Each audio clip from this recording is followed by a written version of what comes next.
YouTube, what's up? Riz here, covering the fourth and final day of the Combine, and it was a great one. The defensive backs, my favorite day of the Combine. The defensive back class is just completely stacked, and it is the best class I've ever covered. It's that good. And I thought that before the Combine, and after seeing their results, their testing, their drills, it just helps my argument. And I know other people are on board with me. It is such a stacked class, mainly corners, but safety classes are usually on the weaker side, and there's some damn good players you can get at safety. So starting it off, I'm gonna give you my top three guys, top three winners, and I'm in no particular order gonna give you 10 more guys that I thought won the day. There's more than that. There's a list, 20, 30 guys, maybe not that much, 20 guys that won today. And I'm not going to go over all of them. I'm going to give you my main ones. But my top three, my number one biggest winner, pretty obvious, Obi Melifonwu, the 6'4 safety from UConn, being 6'4, ran a 4'4 40, 44-inch vertical. Just think about that for a second. 44 inches on the vertical jump and a 141-inch broad jump, which is getting pretty close to the former UConn defensive back, Byron Jones, who has the world record. So just insane numbers. He went from an early day two guy to probably a first rounder. Tape doesn't show that he's a first rounder, shows he's a day two guy, early day two guy, but has a lot of potential, and he's got the size and these numbers. I know of plenty of DB minded coaches, teams that would love to have their hands on this guy, and I think he goes in the first round because of today, combined with some other stuff. My second biggest winner is the cornerback from UCLA, Fabian Moreau. 4.35 40, way better than I expected. 38-inch vertical, which is great. 136-inch broad jump, and was very excellent in drills, very smooth. This was another day two guy, have made himself a day one guy. Maybe sneaks himself into the first round. Excellent player. There's not too many weaknesses in his game. Needs to work on a few things. I guess really the only weakness is that he didn't get interceptions, but I like the lockdown corners. I prefer lockdown corners than a guy that gets an interception here and there, but then gets beat here and there. So if you can find both those guys, then that's rare, but Fabian Moreau could be a lockdown guy, could have made himself a first rounder. And my third biggest winner is Josh Jones, safety from NC State, guy that I thought was going to be a steal in the mid rounds, and he's not going to be there in the mid round now. He excellent all-around safety, could work on coverage skills, very good tackling safety, runs a 4.41, way better than I expected for a pretty big guy. 37.5-inch vertical, 132-inch broad jump. Great numbers for him.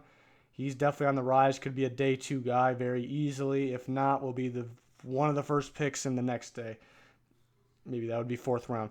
Minnesota, just in no particular order, these next few guys. Jalen Myrick, the defensive back from Minnesota, ran a 4.28, fastest DB on the day. He flew, also had a 37.5-inch vertical. Definitely helped the stock out.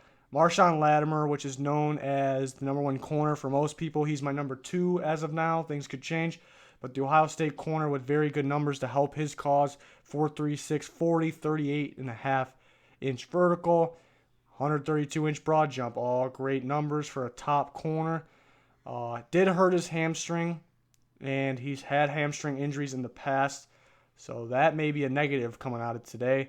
Wonder how teams view that, but great day of testing. Kevin King, the other Washington corner. Sidney Jones happens to be my number one corner, but Kevin King, the other one, is a 6'3 corner, and he ran a 4.43 and a 39.5-inch vertical. Great numbers for his size. Needs to work on tackling, though, but somebody's going to fall in love with his size and athletic ability. Another guy with that size, Akello Witherspoon, Colorado corner. He's 6'3", ran a 4.45 and a 40.5-inch vertical, which is very good. Somebody's going to love that about him, that he can play corner and safety, and that he's big and had great numbers. So that's another riser. Jerron Conley, the other Ohio State corner, 4.44, 37-inch vertical, and was probably the best guy in drills today. Very smooth.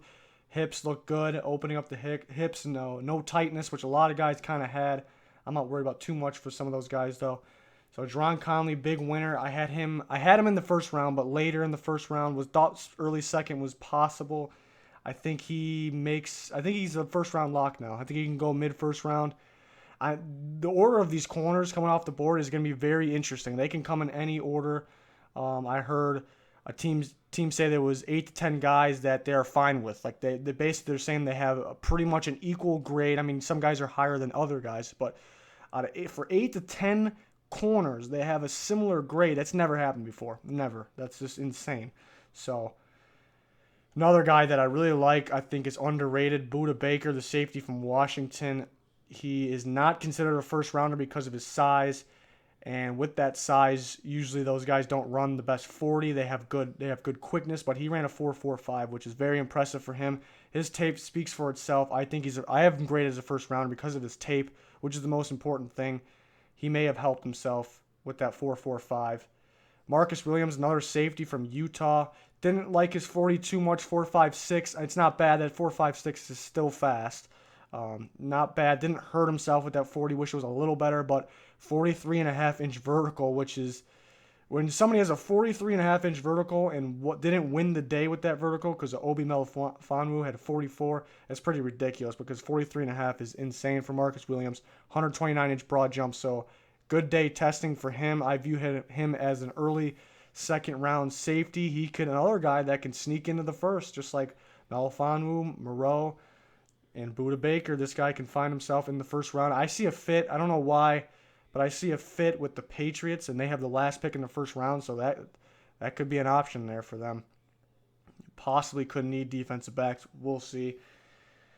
Shaquille Griffin from UCF. Great numbers today. Was not many people knew about him too much. Ran a 4.38, 38.5-inch vertical, 132 broad jump. Those are great numbers. Only could help him there.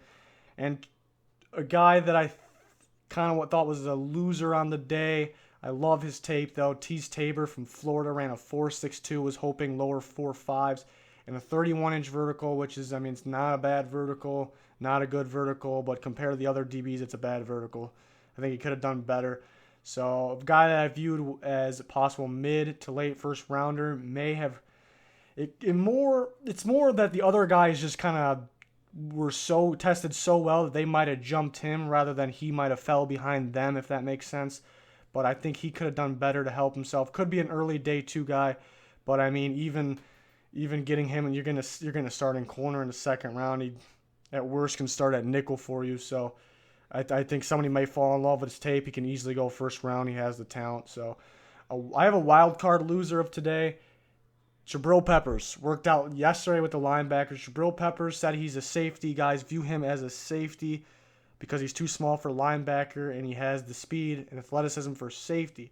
But why is he a loser? Because all these safeties today tested so well, and on the field they may be better safeties than Jabrill Peppers. Peppers is going to be a very good athlete, but nowadays teams are drafting purely off need, which sometimes I agree with, but for the most part I like drafting best player available, which that best player available could be Jabrill Peppers at times.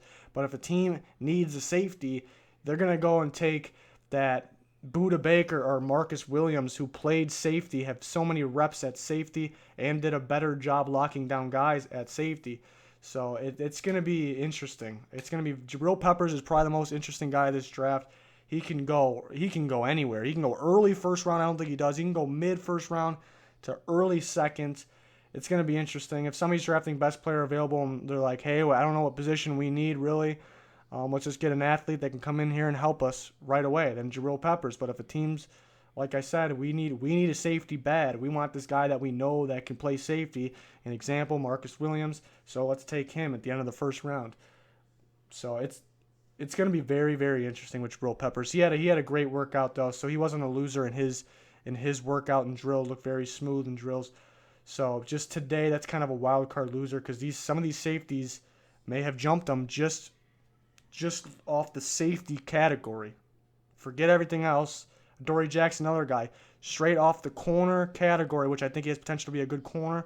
Some of these other guys are ahead of him, but if you throw in athleticism and versatility to play other positions, stuff like that, then Dory Jackson might be better on your big board. But corner rankings, he should not be up there compared to some of these other guys.